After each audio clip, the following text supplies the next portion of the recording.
How does a hit become a fine?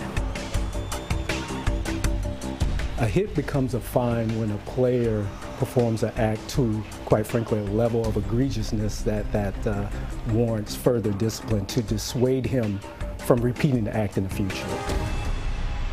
It's the reality of the NFL's justice system.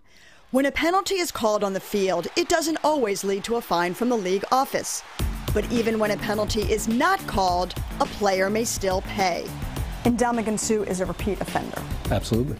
Why fine him $31,500 this week for his hit on Brandon Whedon, which wasn't even called in the game? The fine amount is more than the minimum because he is a repeat offender, and I want to get Ndamukong Suh's attention in this regard. I've got to help him course correct. Merton, he's already been fined $100,000 this season. Absolutely. If you suspended him, would that get his attention more? In the big scheme of things, it's not an egregious play. It is a violation. That's why it was fined. So Suh wasn't fined just because he's a repeat offender? No. We fine people for breaking the rules of the National Football League. The appropriate fine might also mean none at all. Hunter to the end zone, touchdown! And slung to the ground by Matthew, who's going to get some words from Anquan Boldin along the way. A post-touchdown scrum in the final quarter of the 49ers-Cardinals game resulted in fines for 3 of the players involved, including a player who wasn't even flagged on the field. Now, Anquan Boldin, who was flagged for headbutting Tyrann Mathieu, was the one player who escaped a bill for his actions. Anquan Boldin had 2 sort of transgressions. Why didn't he get fined? There's the overt, obvious loss of control, and then there's the emotional, let me come defend my player. But when you really look at the film, it was much ado about nothing when it came to Anquan.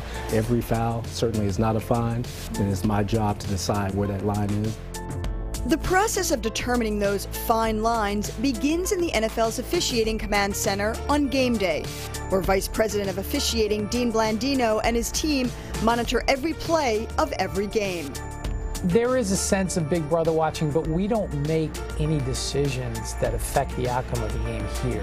We're looking for player safety issues, hits on defenseless receivers, roughing the passer, unnecessary roughness, face mask. What influence or role does the commissioner have in determining whether or not a hit becomes a fine?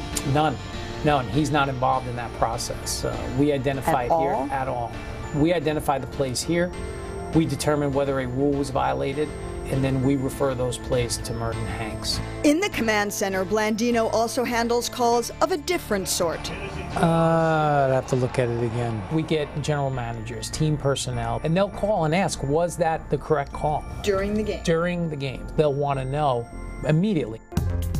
And the phone calls don't stop when the games do. Monday morning, I'll try to take the initiative. If there is something that is extreme, very controversial, I will call the coach before he calls me. Whether we got it right or we didn't get it right, I take my emotion out of it and I let them vent and then try to get to some common ground. Biggest misconception about your job? That we actually enjoy finding players. I don't think people understand that even if a flag wasn't down, that something could result in a fine or even a suspension. You can't write a rule that will determine every potential situation that happens on a football field. It's just impossible. There's so much gray, and we are trying to define that gray.